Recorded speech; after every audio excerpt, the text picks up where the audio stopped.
Receba nossos vídeos pelo WhatsApp. Link do grupo fechado na descrição. Nessa tarde, desejo conversar com vocês a respeito de um problema bastante complexo.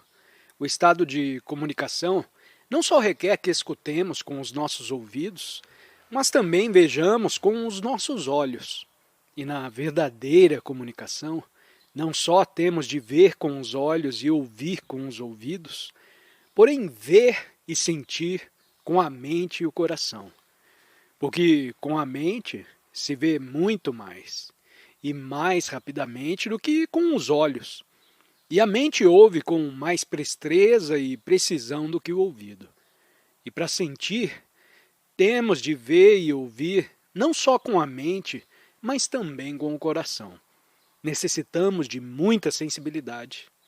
Desafortunadamente, a maioria de nós perdeu a sensibilidade por obra da educação, da vida moderna, das agitações de todos os dias, da brutalidade e desespero da vida, da rotina, do tédio, da falta de significação de nossa existência.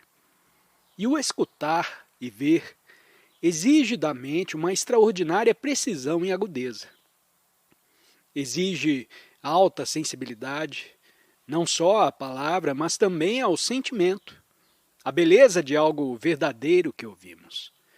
E exige ainda que a mente seja igualmente sensível ao ouvir-se algo que é falso ou fora do comum.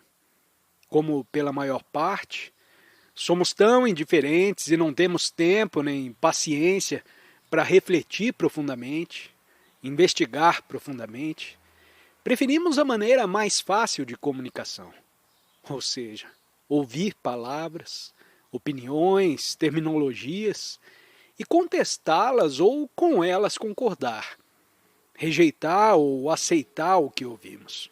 É o que em geral fazemos. Mas quando se trata de algo que não só exige que o ouvido preste atenção, mas também que a mente e o coração estejam atentos, torna-se necessária a sensibilidade, a fim de podermos estar em comunhão sobre uma coisa que nos exige toda a atenção.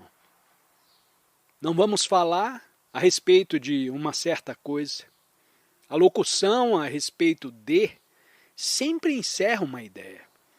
Fala a respeito de política, de religião, de um dado problema, mas esse a respeito de implica uma formulação de ideias sobre política, sobre um dado problema ou questão. Mas quando estamos em comunicação, em comunhão, não há a respeito de, não há ideias. Nos achamos aqui em comunhão direta, no falar, no ver e no sentir. E nossa mente a escutar muito mais, sem argumentar, sem aceitar e nem rejeitar. Quando se aceita ou rejeita, não há comunhão. Nós temos de estabelecer essa comunhão.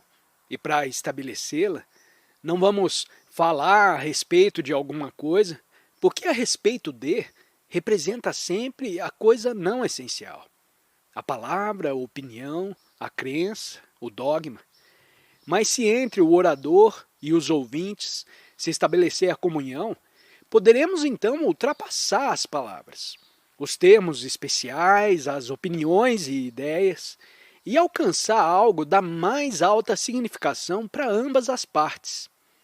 Desejo falar a vocês, comungar com vocês, sobre a natureza e significado da meditação.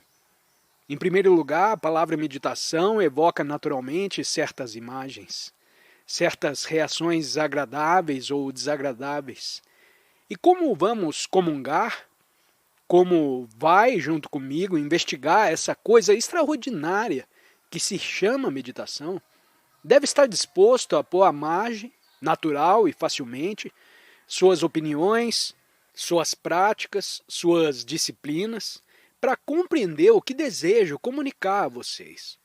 Uma das coisas mais difíceis é descobrirmos por nós mesmos o que é meditação. Antes de mais nada, para podermos examinar este imenso problema, precisamos de ser muito sensíveis. Não podemos nos chegar a ele com convicções, opiniões e juízos. Temos de ser sensíveis. Raramente somos sensíveis à beleza, já que esta, para a maioria de nós, nada significa. A beleza não é reação a um certo estímulo. Uma pessoa ouve uma música e lhe vem lágrimas aos olhos e chama isso de belo. Lhe dá o nome de experiência. Isso é estimulado por um incidente externo, uma ocorrência externa. Vê, por exemplo, uma escultura, um pôr do sol, uma bela mulher, ou o sorriso inocente e sadio de uma criança, e sente que isso é belo. É estimulado pelo que vê. A reação a um tal estímulo tanto pode ser agradável como desagradável. Se é agradável, a chamo de bela. Mas há uma beleza não resultante da reação ao estímulo. Essa beleza não é simples percepção de cor, de proporções, estrutura, qualidade, porém algo muito superior e muito mais profundo, e sem nenhuma relação com um passageiro estímulo. É difícil transmitir esse sentimento, essa percepção da beleza, em que a mente, o coração, os nervos e todo o organismo sensorial funcionam em perfeita coordenação.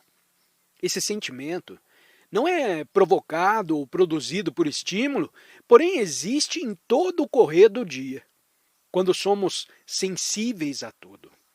A nossas palavras, nossos gestos, nosso andar, a lama da estrada, a sujidade e desordem de uma casa, a insipidez do escritório, as brutais agonias do homem. O indivíduo encontra-se num estado de atenção e sensibilidade. Essa alta sensibilidade põe em atividade todas as esferas de seu ser, todos os recessos de sua consciência, sua total essência. Só então há a percepção da beleza, não estimulada pelo lago, pela montanha, pela poesia ou pelo movimento de uma ave a voar. Para comungarmos nesse sentimento, se vocês e eu sentimos realmente aquela beleza despida de adornos, e que não é estímulo nem conceito intelectual, porém um estado real. Para comungarmos nesse sentimento, temos de nos encontrar no mesmo nível, com a mesma intensidade e no mesmo momento. De outro modo, não pode haver comunhão. E essa comunhão é necessária à compreensão do que vamos investigar. Raramente nos achamos em comunhão. Você pode segurar a mão de sua esposa, de seu amigo, de seu filho, e não está em comunhão com eles, porém apenas em contato físico. A comunhão implica a não existência de separação. Não me refiro à separação física, porém, muito mais do que isso. A separação mental ou emocional existente em cada um de nós, pois cada um está a se esforçar por se impor aos outros, preencher-se, ser importante, se tornar famoso. Nesse estado de ambição e competição, não há comunhão.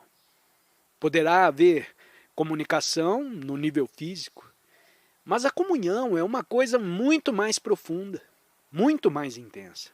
Nela, tanto o que fala como o ouvinte se acham em contato com algo que é real, e não uma coisa imaginada, dialética ou racionalmente deduzida. Ambas as partes veem a mesma coisa no mesmo momento e com a mesma intensidade.